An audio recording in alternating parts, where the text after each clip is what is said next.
Puji Tuhan, selamat malam Bapak Saudara semuanya. Salam, selamat berjumpa kembali malam hari ini dalam online discipleship Revival Total Ministry.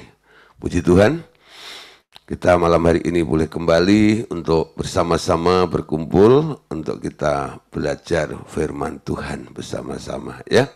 Nah, Saudara, tema yang akan kita bahas malam hari ini yaitu tentang kasih yang benar ya. Kasih yang benar. Nah, saudara, kalau bicara tentang kasih yang benar, artinya ada kasih yang salah, atau kasih yang nggak benar, ya, atau yang sudah berubah, ya.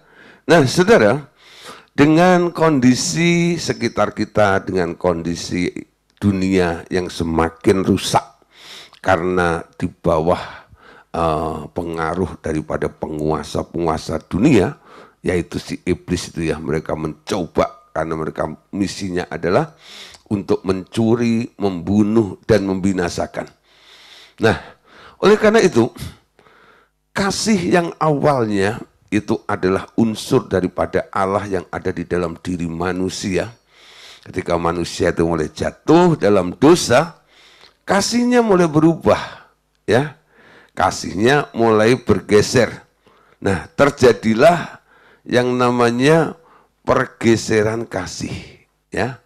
Pergeseran kasih dari kasih yang begitu sempurna berubah, dari kasih yang begitu indah berubah, dari kasih yang begitu tulus berubah, dari kasih yang tanpa syarat berubah. Nah, kita melihat ya kadang-kadang ada kesempurnaan di dalam kasih. Kasih kok kayak begitu ya. Namanya kasih itu nggak ada syaratnya. Tapi kok sekarang model-model orang mengasihi itu unsurnya kok mesti ada gitu loh. Kenapa seperti itu? Ini dampak daripada pergeseran kasih itu, saudara.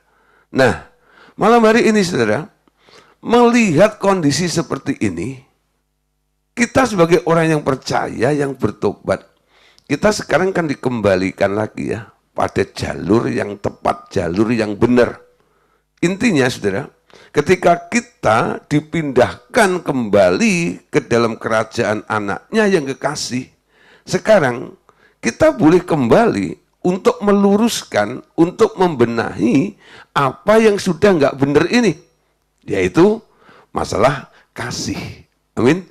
Kayaknya kalau Anda kadang-kadang ke gereja, khotbah-khotbah pendeta, kadang-kadang kalau bicara tentang kasih, nah ada koreksi. Kasih itu begini loh. Bahkan ada satu ayat ya, yang menyebutkan tentang kriteria daripada kasih. Kasih itu murah hati, kasih itu panjang sabar, kasih itu lemah lembut, kasih itu tidak mencari keuntungan diri sendiri, kasih itu rela berkorban, dan sebagainya. Ya, nah itu dikhotbahkan panjang-panjang. Untuk apa tujuannya? Supaya kita ditarik kembali kepada kasih menurut versinya Allah.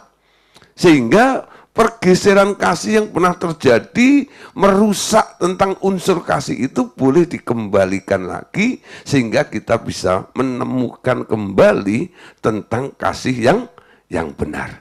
Amin. Nah, caranya bagaimana, saudara? Ya, Allah Bapa bilang begini, agar kasih yang benar itu dapat bertumbuh di dalam Anda, banyak karakter buruk di dalam Anda yang harus dibuang. Amin. Jadi supaya kasihmu itu benar kembali dan bertumbuh di dalam kasih yang benar, ternyata Bapak bilang, banyak karakter buruk di dalam Anda yang harus dibuang. Nah, karakter apa, saudara?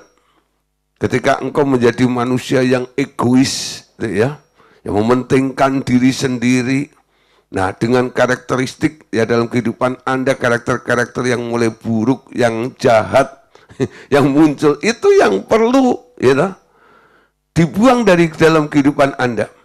Ya, nah relakan. Sebagai manusia baru, ciptaan yang baru, Alkitab bilang, ya, tanggalkan manusia yang lama dan kenakan manusia yang baru. Apa itu manusia lama dan manusia baru? Ini bicara tentang karakter tabiat dalam kehidupan kita. Yang lama sudah berlalu, yang baru sudah terbit. Belum jadi sih, tapi sudah terbit. Artinya apa? Kalau Anda melihat saya, ketika matahari terbit pertama kali, gitu, itu belum terlalu panas seperti jam 12 siang, bukan? Nah, ketika baru terbit itu hanya kelihatan pancaran cahaya saja gitu. Muncul, betul? Tapi saudara, lama-kelamaan matahari itu semakin terang, semakin terang, semakin terang, semakin terang. Nah, akhirnya saudara, pas tepat di ubun-ubun Anda itu, wah, menyengatnya luar biasa. Itu maksimal. Jalan hidup orang benar itu seperti terang, betul ya? Semakin hari terus semakin terang, semakin terang, semakin terang. Hidup di dalam terang. Nah, konsekuensinya apa? Ada hukum di alam roh. Jika terang itu datang, kegelapan itu harus bergeser. Kegelapan itu harus menyingkir. Kegelapan itu harus lenyap. Biarkan dirimu diterangi terus. Sampai engkau benar-benar hidup di dalam terang, menjadi anak terang. Nah, disinilah saudara, ada sesuatu yang harus dibongkar. Ada sesuatu yang harus dibuang. Karakter-karakter lama Anda. Amin. Coba Anda saudara ya. Kalau Anda ingin tahu karakter apa yang jahat dalam diri Anda, coba tanya ya orang sekitar Anda. Apa sih yang nggak kamu suka dari diri saya itu apa? Ya, nah daripada nyari-nyari sendiri ya, kita tanya aja nih orang-orang sekitar kita lebih dulu, ya. Tanya, apa sih yang kamu nggak suka dari diri saya itu apa? Oh iya, kamu itu loh kalau utang nggak bayar. Oh, kamu itu loh, marah-marah terus. Kamu itu loh, gitu. Nah, kalau janji gak pernah menepati. Oh, kamu itu loh. Nah, banyak ya. Nah, dari situ paling tidak Anda sudah mulai melihat apa yang harus dibuang dari diri Anda supaya kasihmu semakin benar di hadapan Tuhan. Jadi karakter-karakter buruk itu harus disikat habis, harus dibuang. Nah, saudara, kalau Anda sudah menemukan, paling tidak tahu apa yang harus dibuang, way out-nya bagaimana? Caranya gimana? Jalan keluarnya yang benar melalui Tuhan Yesus, betul? Nah, tapi ada bagian yang harus Anda kerjakan juga. Bagian Anda adalah meminta tolong, betul? Jadi kalau Anda nggak sanggup, Anda nggak mampu, atau terlalu susah, terlalu sulit untuk berubah, membuang karakter lama Anda, datang kepada Tuhan Yesus, minta tolong. Amin. Nanti apa yang terjadi, saudara? Kalau Anda terbuka di hadapan Tuhan, minta tolong kepada Tuhan, jiwaku terbuka untukmu Tuhan, selidiki nyatakan semua perkara, singkapkan semua yang terselubung, supaya ku layak di hadapanmu Tuhan. Tuhan, aku terbuka, aku mau Tuhan, kau tolong ya, buang semua yang buruk dari diri saya ini, yang menutup bahkan menggeser kasih yang benar dari diri saya. Saya mau balik pada kasih yang benar itu. Nah, saudara, nanti ya Allah Bapa akan mengizinkan Roh Kudus intervensi dalam kehidupan kita. Roh Kudus diberikan memang untuk menolong Anda untuk melakukan hal-hal yang Anda sendiri tak sanggup lakukan. Amin. Jadi nanti Roh Kudus akan membantu. Roh Kudus akan menolong Anda untuk bisa melakukan hal-hal yang Anda sendiri tak sanggup untuk melakukannya dalam hal mengubah atau membuang karakter buruk dalam diri Anda ini. Nah, hanya Dia yang sanggup membuang karakter daging di dalam kita. Nah, dan Ia selalu siap menolong Anda. Tetapi Anda perlu berdoa dan meminta untuk Roh Kudus mengerjakannya. Kenapa? Kalau tidak, Ia tak dapat melakukan apa-apa dengan Anda karena Ia menghargai kemerdekaan Anda. Ya, nah, kalau Anda datang pada Tuhan Yesus, nanti Roh Kudus akan hadir untuk menolong Anda, untuk membuang semua karakter buruk di dalam diri Anda. Nah, di sini Anda mengizinkan Roh Kudus, silahkan lakukan sesuatu. Aku beri engkau kemerdekaan bebas untuk engkau melakukan pembersihan di dalam diriku. Kenapa kita harus lakukan seperti itu? Karena baik Bapa, Tuhan Yesus dan Roh Kudus itu menghargai kemerdekaan Anda. Betul? Hak bebas Anda. Ya, walaupun Dia mampu, Dia sanggup untuk menolong Anda. Kalau tidak Anda beri ruang, ya beri kesempatan, Dia nggak akan melakukannya. Kenapa? Karena Dia beda dengan yang satunya itu, yaitu si setan ya, yang main paksa saja. Ya, beda dengan setan yang biasa memaksakan keinginannya kepada manusia. Karena manusia berada di bawah perbudakan. Nah, beda ya. Jadi, kalau Anda ada di bawah kontrolnya setan, Anda jadi budak. Tapi kalau Anda menyerahkan diri kepada Allah, Anda jadi anak. Itu bedanya. Ya. Dan Bapak Tuhan Yesus Roh Kudus nggak pernah maksa Anda. Karena Anda bukan budak. Tapi kalau setan, ya, dia paksakan Anda, bahkan dengan tipu muslihatnya, kadang-kadang dia menjebak Anda supaya Anda jatuh. Kalau sudah jatuh bukan ditolong, malah diinjak-injak, dihancurkan sama si iblis. Betul? Itu bedanya, saudara. Kenapa? Memang dari pihak si iblis mau merusak apa yang benar, apa yang baik, apa yang mulia, yang ada di dalam diri manusia ini dicoba oleh si iblis untuk ditiadakan. Paling tidak, saudara, dirusak, ya diturunkan standar atau kualitasnya. Sehingga kasihmu nggak seperti kasihnya Allah, betul ya? Kemuliaanmu nggak seperti kemuliaannya Allah. Kenapa? Karena dikurangi, didiskon sama si iblis itu, dirusak sama iblis itu. Nah, kembali kepada Roh Kudus yang kita beri kemerdekaan itu, saudara. Ya, nanti Roh Kudus mau memerdekakan Anda dari perbudakan setan pertama. Ya, kenapa? Karena Anda diciptakan menurut peta dan teladan Allah, dan akan membersihkan Anda dari semua kedagingan yang masih tinggal di dalam Anda, terutama, perhatikan, cinta akan dunia.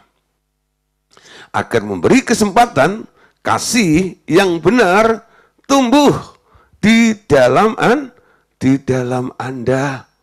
Nah, saudara, satu hal yang perlu, yang penting, yang paling disasar oleh Roh Kudus dalam melakukan transformasi pembersihan dalam kehidupan manusia ini. Apa itu? Dia mau kasih akan dunia itu dilenyapkan. Kenapa kasih akan dunia? Oke, saudara, kita lihat satu ayat dulu ya. 1 Yohanes 2, ayat yang ke-15. Baca sama-sama ayat ini. 1 Yohanes 2, ayat 15. Yuk kita baca sama-sama. Janganlah kamu mengasihi dunia dan apa yang ada di dalamnya. Jikalau orang mengasihi dunia, maka kasih Bapa tidak ada di dalam orang itu. Anda lihat, saudara, gara-gara kasih akan dunia ini, kasih Bapa yang ada di dalam dirimu hilang. Nggak ada. Makanya ayat ini bilang, Jangan kamu mengasihi dunia dan apa yang ada di dalamnya. Nah, saudara, banyak orang kadang-kadang nggak bisa membedakan ya, antara fasilitas dan memiliki. Kadang-kadang ya, kalau orang sudah merasa memiliki, dia merasa itu adalah dia punya dan dia sangat-sangat mengasihinya karena dia merasa memilikinya. Nah, saudara, uang ya, itu adalah ya, sarana sebenarnya. Bukan untuk kita miliki, bukan untuk kita kasihi. Alkitab bilang, ya, akar dari segala kejahatan adalah cinta akan uang. Uang itu adalah hal-hal atau materi yang ada di dalam dunia. Tadi dikatakan janganlah kamu mengasihi dunia dan apa yang ada di dalamnya. Jikalau kamu mengasihi dunia dan apa yang ada di dalamnya, kasih Bapa akan hilang daripadamu. Punya uang, ya, untuk fasilitas, boleh. Ya, tapi mencintai uang itu nggak boleh. Cintamu hanya untuk satu. Cinta kepada Tuhan. Amin. Anda lihat saudara, 10 hukum Allah itu kalau dirangkum hanya jadi 2 kan? Karena 10 hukum itu ya 1 sampai 4 itu kan aturan antara manusia dengan Allah. Lalu 5 sampai 10 itu adalah aturan sesama manusia, betul? Nah, dari hormati orang tuamu, ya, sampai kepada jangan memiliki barang milik orang lain, hukum ke-10 itu. Nah, itu kalau dirangkum jadi 2 ya. Kasihlah Tuhan Allahmu dengan segenap hatimu, dengan segenap kekuatanmu, dan dengan segenap akal budimu. Dan kasihlah sesamamu manusia seperti dirimu sendiri. Bicara tentang kasih. Ketika Anda mengasihi Allah, yang diminta oleh Allah, Anda lihat. Kasihilah dia dengan segenap. Segenap itu apa sih? Semuanya. Seluruhnya. Amin.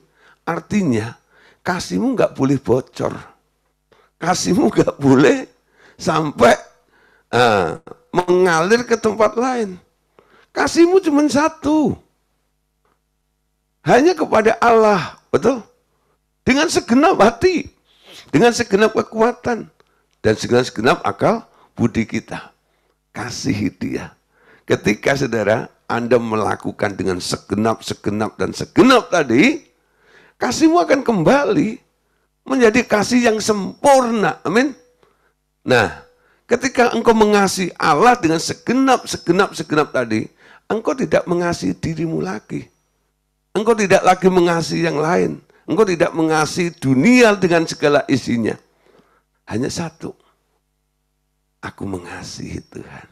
I love you Lord. Ya.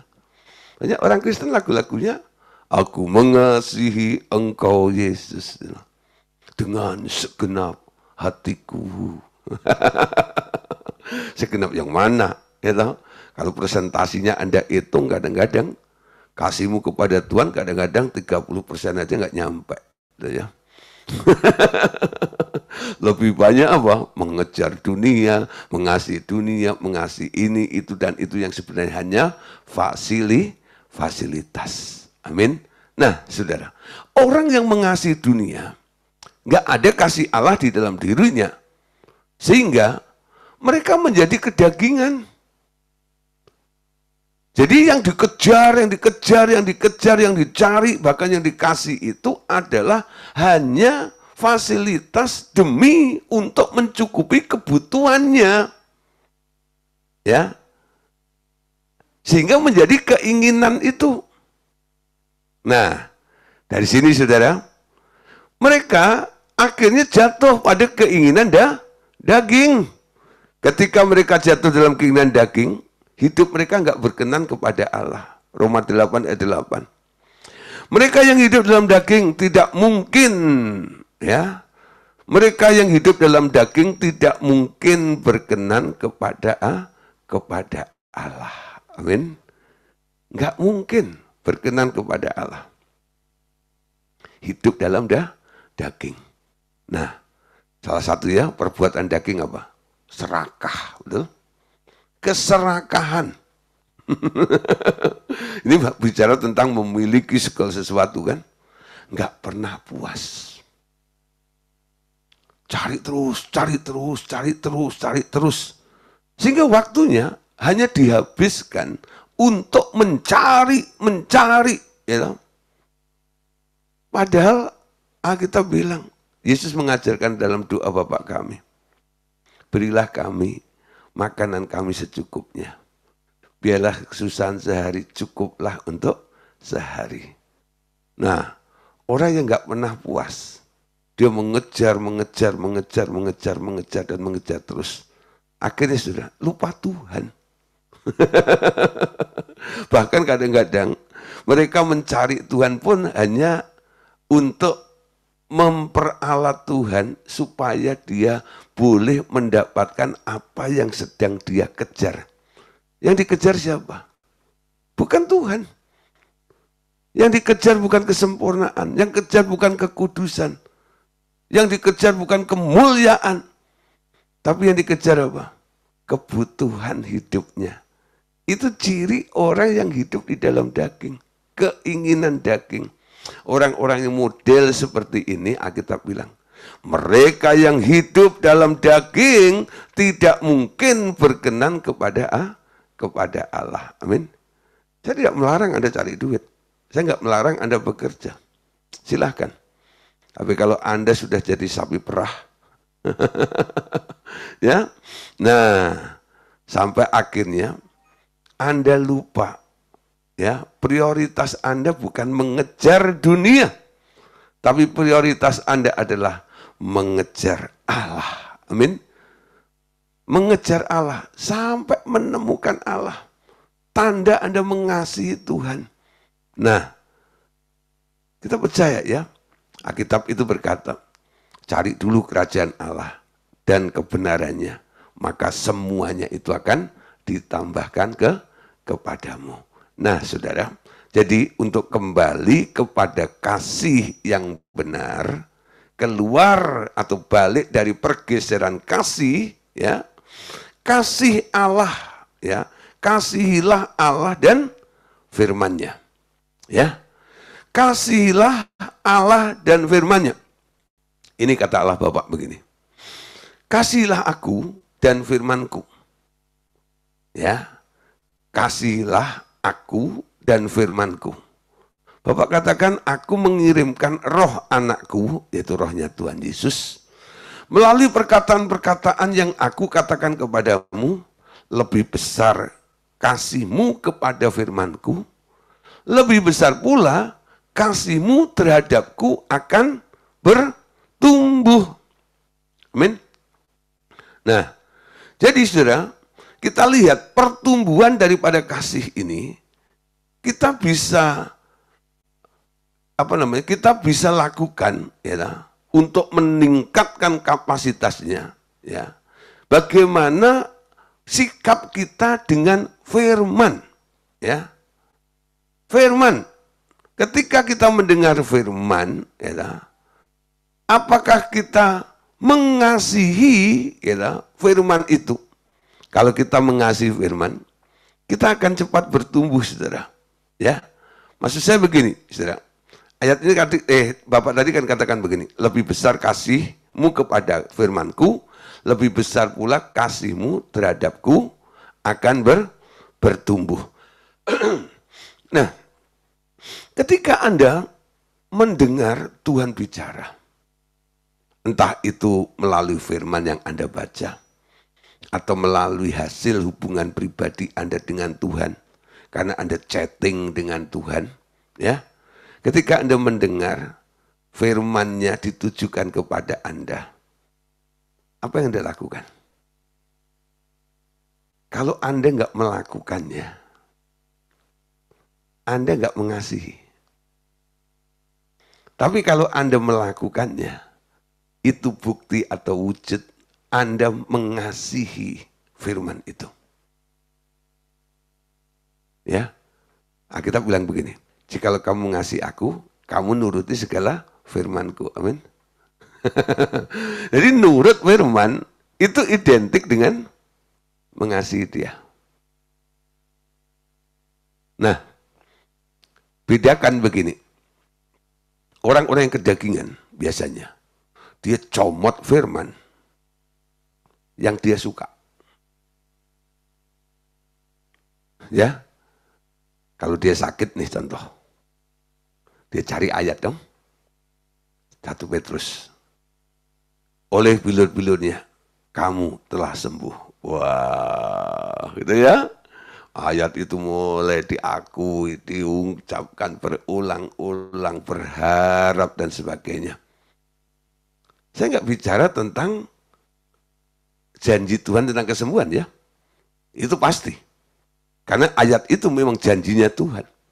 Tapi saudara, sikap kita ini loh. Ya, ini yang penting.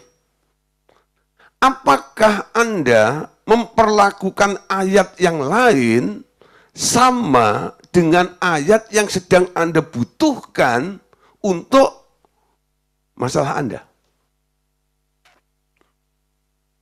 Ketika ada ayat firman yang adalah untuk kepentingan Tuhan, ya, dan Anda harus melakukannya, contoh, ya, pergilah ke seluruh dunia, jadikanlah semua bangsa muridku. Amin.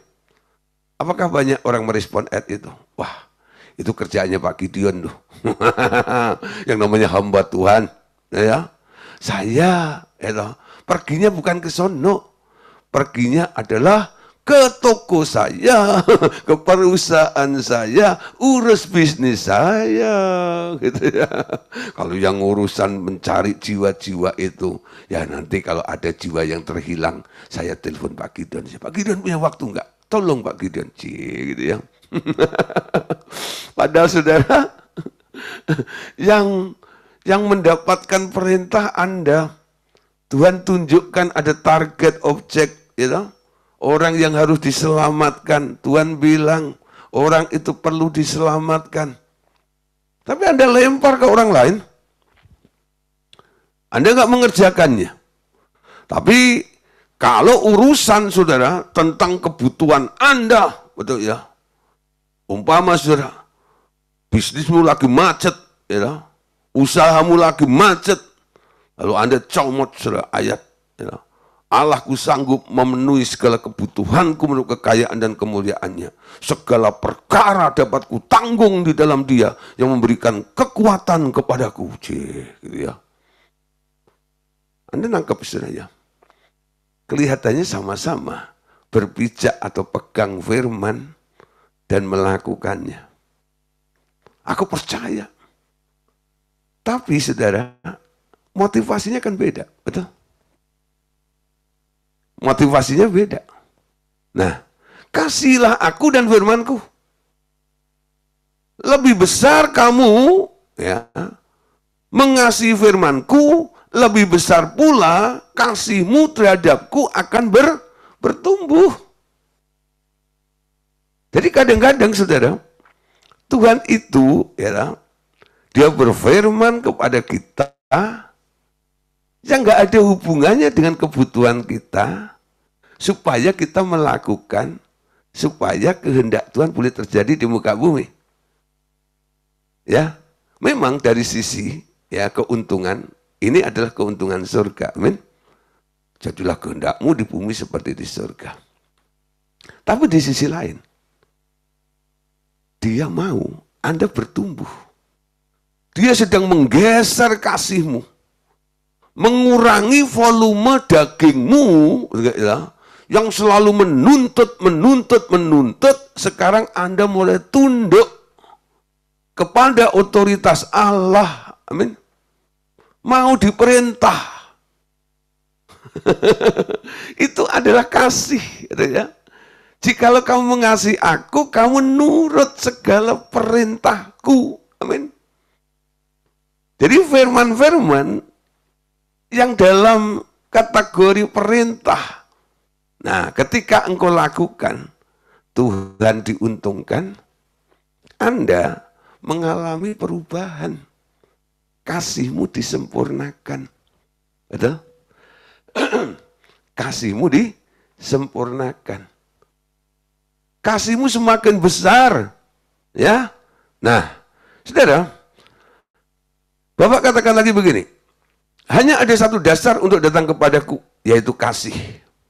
Kasihmu akan menarikmu mendekat kepadaku. Amin. Kasihmu akan menarik Anda mendekat kepada Tuhan. Semakin Anda nurut perintahnya, Anda semakin dekat dengan Tuhan. Dan banyak hal nanti yang akan dipercayakan oleh Tuhan kepada Anda. Betul? Bahkan Tuhan akan menyatakan hal-hal ya yang akan dilakukan oleh Allah di muka bumi. Sebelum itu dilakukan di bumi ini, dia sudah memberitahukan kepada Anda. Karena apa? Anda sudah dianggap sebagai karibnya, sahabat karibnya.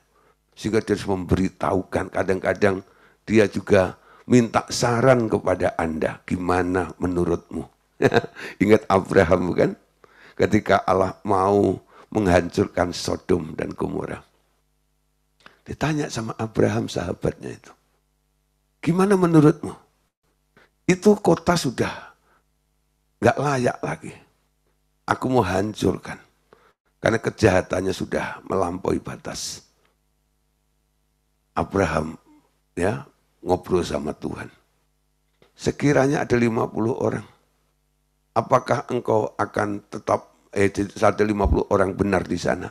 Apakah engkau tetap akan bilang, enggak. Kalau ada 50 orang, dihitung enggak ada sudah. Sampai menawar, itu sering gitu ya. Sampai akhirnya bilang, kalau ada 5 aja gimana? Ya. Nah saudara, tapi Anda lihat saudara, ya, akhirnya Sodom dan Gomora itu dihancurkan, betul? Hanya ada 3 orang sana. Nah, yang diselamatkan, betul? Lot dan 2 anaknya. Istrinya aja mengasihi sehingga jadi mengasihi Sodom, ya dunia, lalu menjadi tiang garam di situ. Nah, saudara, jadi kasihmu kepada Allah membuat engkau lebih dekat lagi kepada Dia. Amin. Nah, yang kedua, saudara, Bapak katakan lagi, kasih itu adalah jaminan akan berkat. Kasih adalah jaminan akan kuasa. Kasih adalah jaminan akan kekuatan, wibawa, dan kemuliaan yang berkelanjutan. Ya, jangan Anda pusing dengan yang namanya berkat, dengan namanya kuasa, kekuatan, wibawa, dan kemuliaan. Ketika engkau mengasihi Allah, semua ini dijamin oleh Tuhan, bahkan sampai berkelanjutan. Namun saudara, pada umumnya orang datang kepadaku dan berharap aku mengerjakan banyak hal untuk mereka, ya. Sedangkan mereka menaruh hati mereka kepada hal-hal yang bersifat kedagingan. Bapak curhat nih. Aku muak dengan semua itu. Tetapi karena kasih itu lebih besar daripada apapun, maka aku tetap mencintai mereka. Nah saudara, sikap manusia seperti ini loh. Ya. Selalu minta Tuhan untuk mengerjakan ini dan itu untuk mereka. Dan hatinya bukan ya ditaruh kepada Allah. Tapi mereka menaruh hati mereka kepada hal-hal yang bersifat kedagingan. Nah, ketika Tuhan Yesus mengajar murid-muridnya, Tuhan pernah bilang begini, di mana hartamu berada, di situ hatimu berada.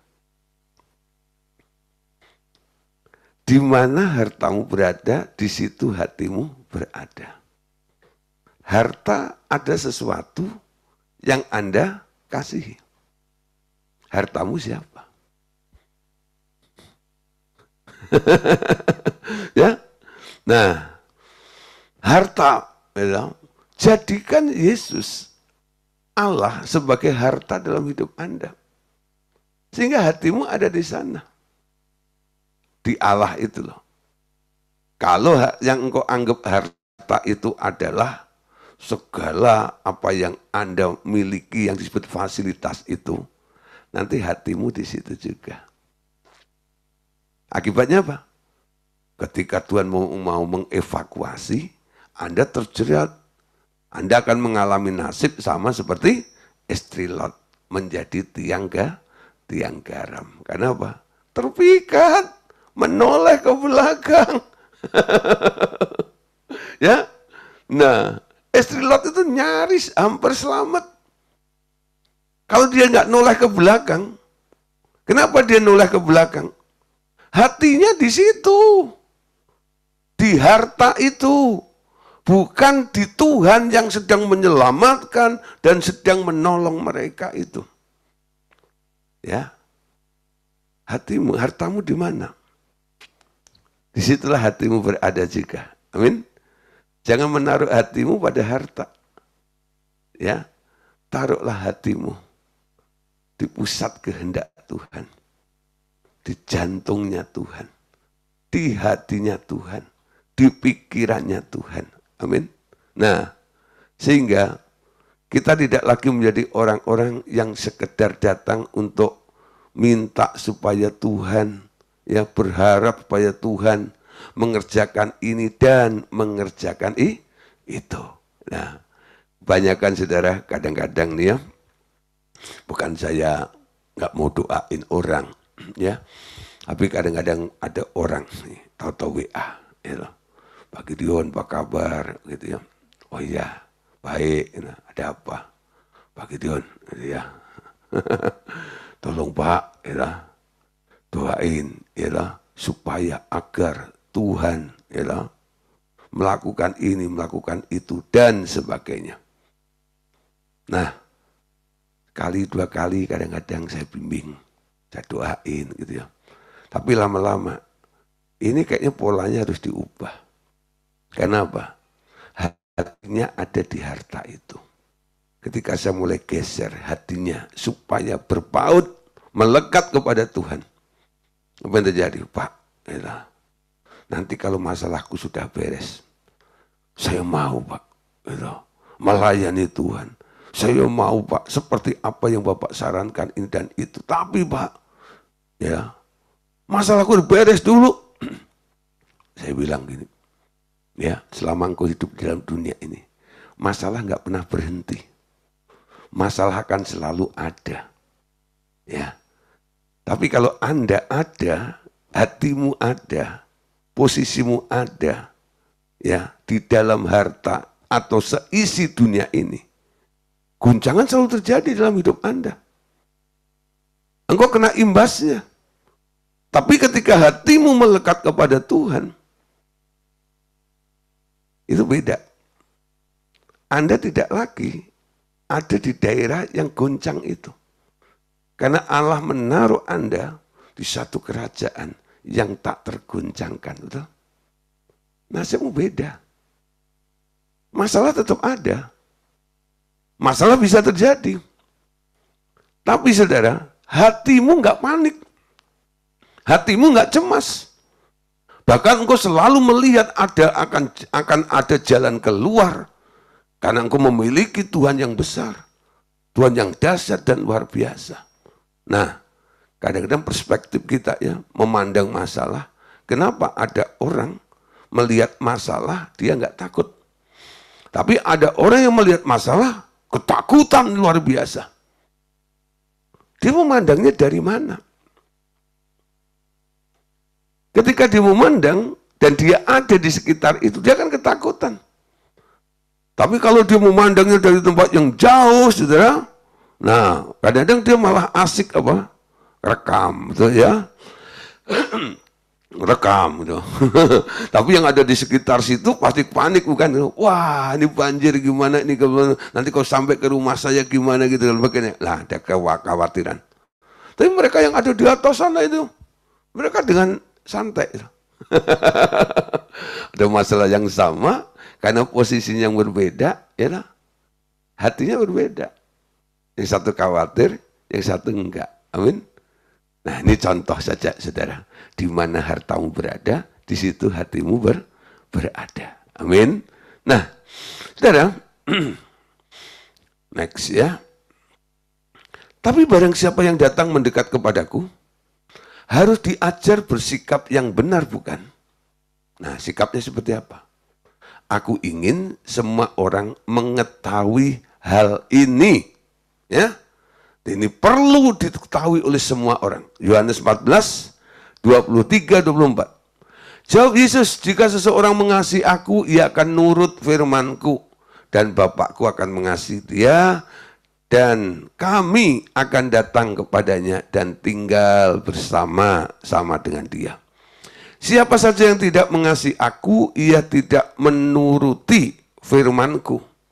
Dan firman yang kamu dengar itu bukanlah dari aku, melainkan dari Bapa yang mengutus aku. Ya, ini tadi sudah saya bahas ya, tentang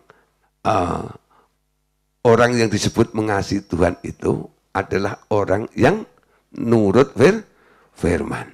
Amin. 1 Petrus pasal 4 ayat 8. Tetapi yang terutama, kasihilah sungguh-sungguh seorang akan yang lain. Sebab kasih menutupi banyak sekali dosa. Nah, saudara, belajar untuk apa?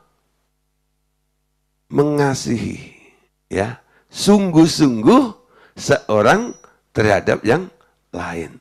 Ketika kita bersikap punya hati yang mengasihi, ya, di sini kita perhatikan, walaupun saudara ada kesalahan, ada kejahatan, dosa sekalipun, kasih menutupi banyak sekali dosa. Nah, di sini bukan kompromi dengan dosa, tapi menutupi dosa. Ya, kalau kita melihat orang yang berdosa, kita nggak akan menghukum orang itu. Kita tidak akan menghakimi orang itu. Ya, tapi kasih itu menutupi.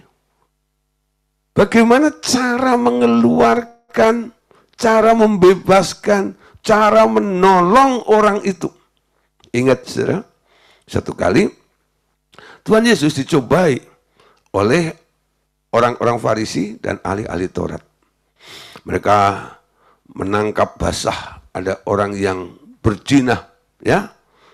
Perempuan yang berzina itu dihadapkan kepada Yesus. Guru, ya. Orang ini ketangkep basah nih, ya. Bukan karena hujan. Ya, ketangkep basah melakukan perzinahan. Ya. Menurut hukum kami, hukum Taurat, orang yang sudah ketahuan seperti ini, terbukti melakukan perzinahan, harus dilempari dengan batu sampai mati. Ini orang pantas dihukum. Ini orang pantas dilenyapkan. Betul? Orang yang menghukum, orang yang melenyapkan, itu biasanya ada kayak satu kemarahan, kebencian, betul ya? Sehingga melakukan seperti itu. Nah, terus mereka tanya, menurut kamu gimana Tuhan? Guru, ya. Lalu Yesus jongkok, ya, dia nulis-nulis di tanah itu dengan jarinya, nggak tahu nulis apa. Didesak lagi, jawab dong. Udah siang nih, kita udah mau kerja nih. Udah mau buka restoran kita. Yalah. Jawab dong. Nah, akhirnya Yesus berdiri menatap mereka semuanya. Yesus katakan, jika di antara kalian ada yang tidak pernah berbuat dosa sekalipun, silahkan yang pertama kali lempari orang ini dengan batu.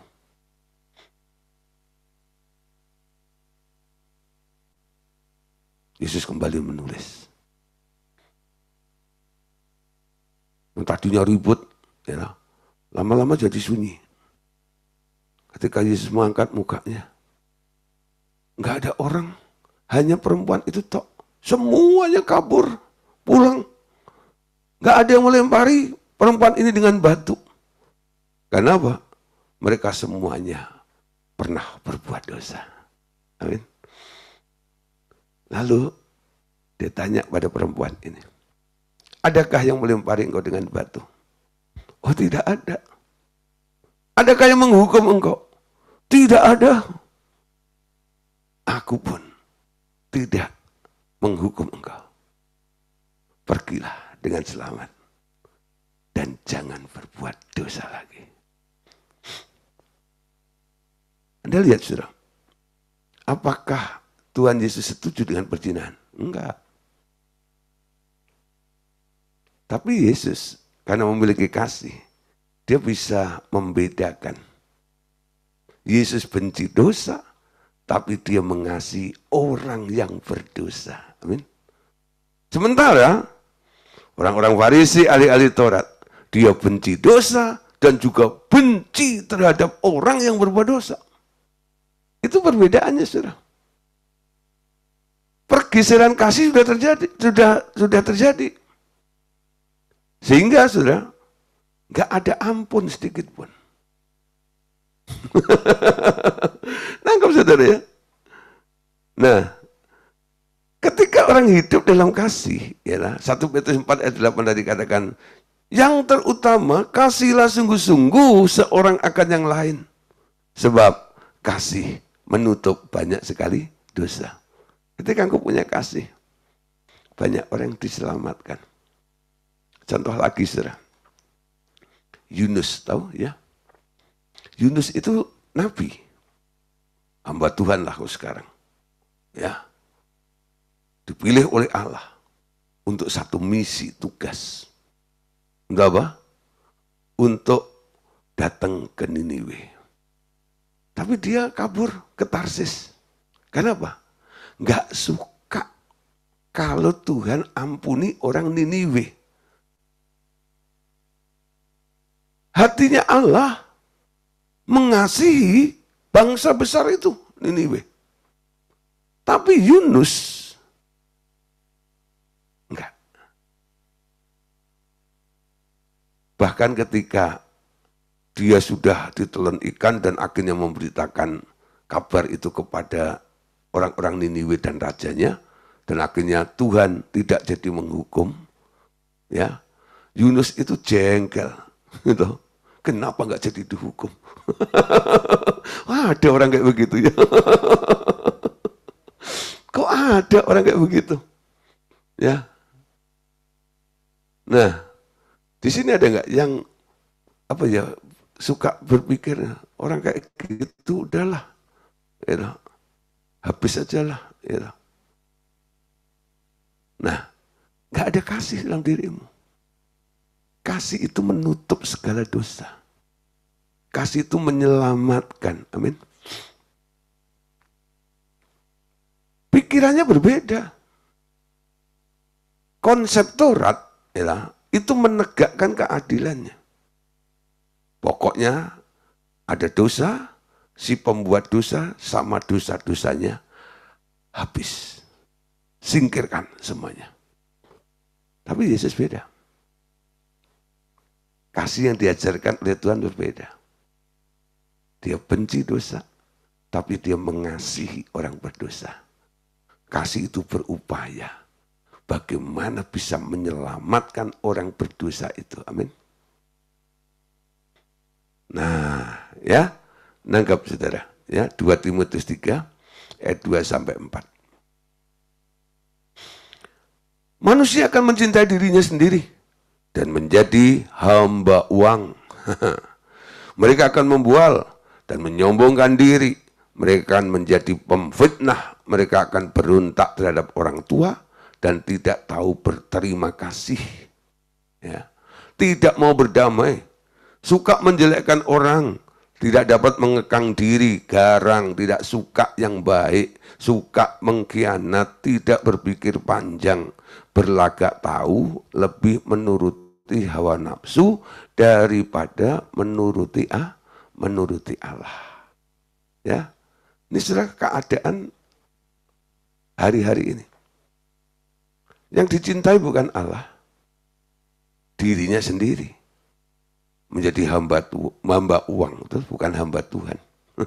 Membual, menyombongkan, ya, berontak, ya, dan sebagainya. Nah, tidak berpikir panjang, berlagak tahu, lebih menuruti hawa nafsu daripada menuruti Allah. Nah, saudara, sekarang perhatikan. Kegagalan untuk mengerti prinsip dasar ini, sebenarnya dasarnya adalah ketakutan akan kekurangan hal-hal yang mereka perlukan untuk hidup di bumi. Mereka selalu berhubungan dengan kesulitan keuangan. Mereka setiap saat ingin melihat bukti di daerah ini. Semakin mereka membutuhkannya, semakin sulit mereka untuk mendapatkan uang. Ya.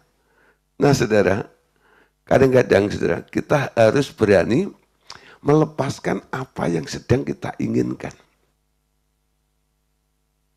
Supaya kita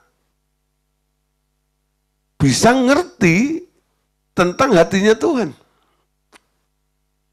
Ya. Orang yang datang kepada Tuhan hanya mengajukan, ya, keinginan ini, keinginan itu, kebutuhan ini dan kebutuhan itu, dia nggak bisa melihat rencana Tuhan dalam hidupnya. Ya. Bahkan kadang-kadang sudah orang-orang yang selalu, ya, mengakui dia ada di dalam kesulitan ini, kesulitan itu, masalah ini dan masalah itu, ya. Semakin mereka membutuhkannya, ya, semakin sulit mereka untuk mendapatkan solusinya.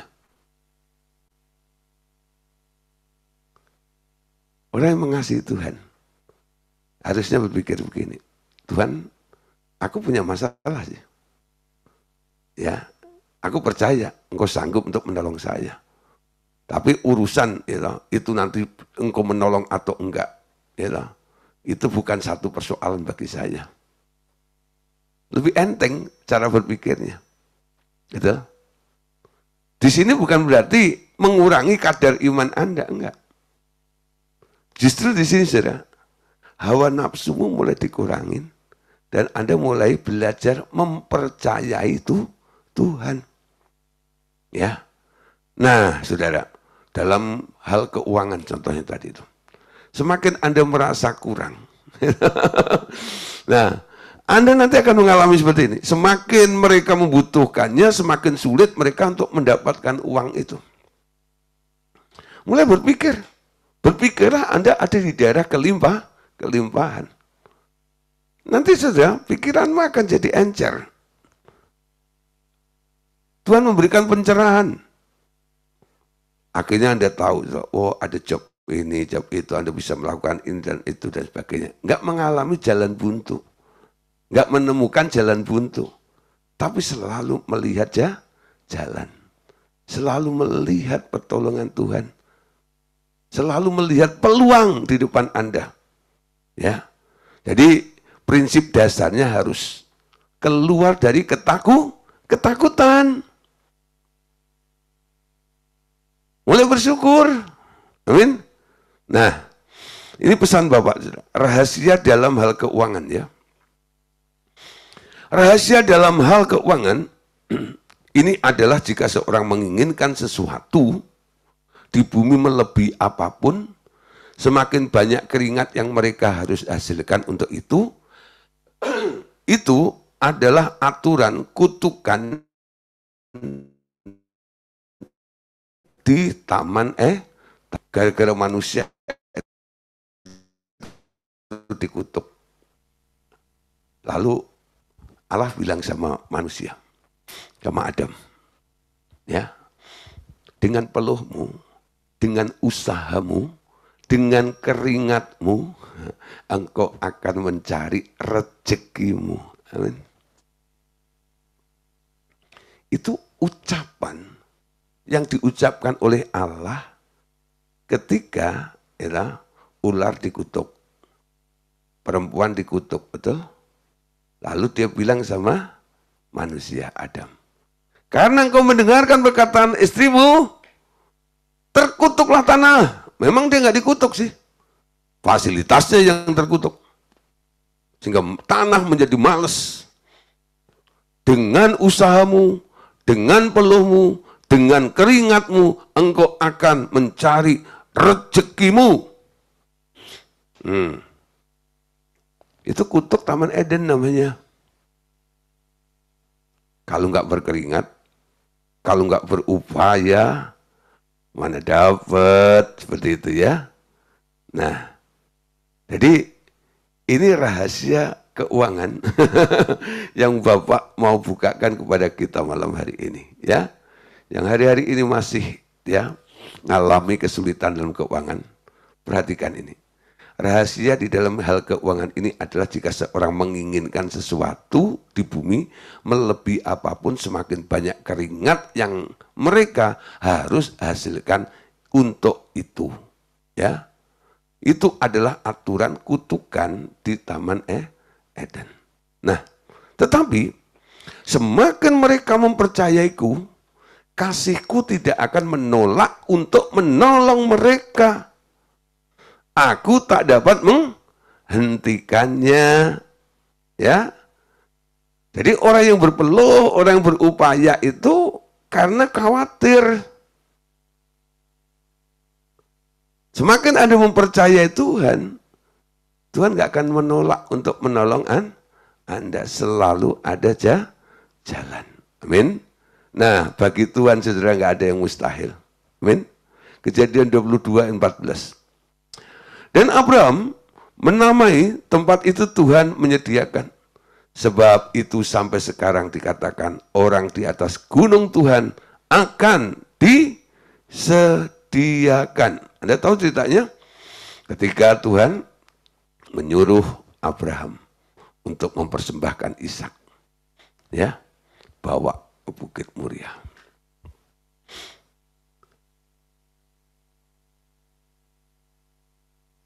Sampai sana, Ishaknya diikat. Abraham tunduk, Abraham taat melakukan perintahnya. Ketika pisau diangkat, Tuhan stop. Stop Abraham. Aku tahu sekarang, engkau sungguh-sungguh mengasihiku. Jangan kau apa-apakan anak itu. Aku sudah menyediakan penggantinya. Mbak, itu kambing dari mana? Itu domba dari mana? Di atas gunung itu. Dan dombanya, tanduknya itu tersangkut, saudara. Jadi Abraham, si engkong itu yang sudah umur 100 tahun lebih, nggak perlu kejar-kejaran sama domba, bro. Tinggal tarik, ya, dombanya itu, lalu ditaruh di atas kayu itu. Itulah yang dipotong, dikorbankan oleh Abraham kepada Tuhan. Dan Abraham menamai tempat itu Jehovah Jireh, Allah yang menyediakan. Ya, Allah menjadi provider dalam kehidupan kita. Dia penyedia dalam hidup kita. Amin. Semua. Ya.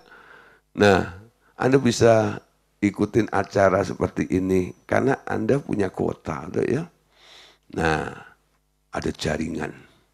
Jaringan itu sudah dipancarkan oleh provider. Ada yang pakai Telkomsel, ya. Ada yang pakai Indosat, ya. Nah, sehingga Anda bisa pakai gunakan fasilitas itu semuanya. Ada penyedianya. Allah menjadi penyedia dalam kehidupan Anda. Untuk apa? Untuk segala apa yang Anda butuhkan. Untuk apa yang sedang Anda perlukan. Amin. Dia penyedia. Dia akan mensuplai Anda. Nah, kenapa Abraham mengalami seperti itu? Abraham diuji. Sampai akhirnya terbukti, kamu sungguh-sungguh mengasihi aku, betul? Ketika diminta untuk menyerahkan anaknya yang tunggal itu. Dia kasih loh kepada Tuhan. Makanya Tuhan datang sebagai apa? Provider. Penyedia. Abraham, aku sekarang penyedia. Apa yang kau butuhkan, aku sediakan. Amin. Wah saudara, kalau sampai hari ini Tuhan datang kepada Anda, lalu Tuhan itu berkata, ya, aku akan menjadi provider, penyedia apapun yang kau butuhkan. Nak. Wow, puji Tuhan. Tapi kapan Tuhan akan berlaku seperti itu pada Anda? Ketika Anda dinyatakan sebagai orang yang mengasihi Tuhan dengan segenap hati, dengan segenap jiwa, dengan segenap kekuatan Anda. Amin. Mazmur 5 ayat 13. Berikutnya ya. Sebab engkaulah yang memberkati orang benar. Ya Tuhan, engkau memagari dia dengan anugerahmu seperti perisai. Amin. Orang benar, kasihnya benar. Amin. Mazmur 34 ayat ke-10. Nah, Mazmur 34 ayat 10. Takutlah akan Tuhan, hai orang-orangnya yang kudus, sebab tidak berkurangan orang yang takut akan dia. Amin. Nah, ini luar biasa ya. Takutlah akan Tuhan. Nah, Yohanes 15 ayat 9. Seperti Bapa telah mengasihi aku, demikianlah juga aku telah mengasihi kamu. Tinggallah di dalam kasihku itu. Jikalau kamu menuruti perintahku, kamu akan tinggal di dalam kasihku. Sebab aku menuruti perintah Bapakku dan tinggal di dalam kasihnya. Ya, tinggal di dalam kasihnya. Nah, yang perlu dihindari apa sekarang? 1 Korintus 6 ayat 10. Pencuri, orang tamak, pemabuk, pemfitnah, dan penipu tidak akan mendapat bagian dalam kerajaan Allah. Saya nggak bicara pencurinya, mabuk, fitnah. Tapi satu aja ini. Orang yang tamak. Apa itu tamak? Orang yang tamak. Ya. Nah, orang yang nggak pernah puas. Terus mau ya, mau lebih, ya. Bahkan kadang-kadang ya, dia mengambil bagian orang lain juga, menyerobot dan sebagainya. Itu tamak namanya. Tidak punya bagian dalam kerajaan surga. Nah, Bapak Saudara, biar firman Tuhan ya sampai di sini dulu. Nah, nanti next kita akan sambung kembali ya. Tuhan Yesus memberkati kita semuanya. Amin. God bless you.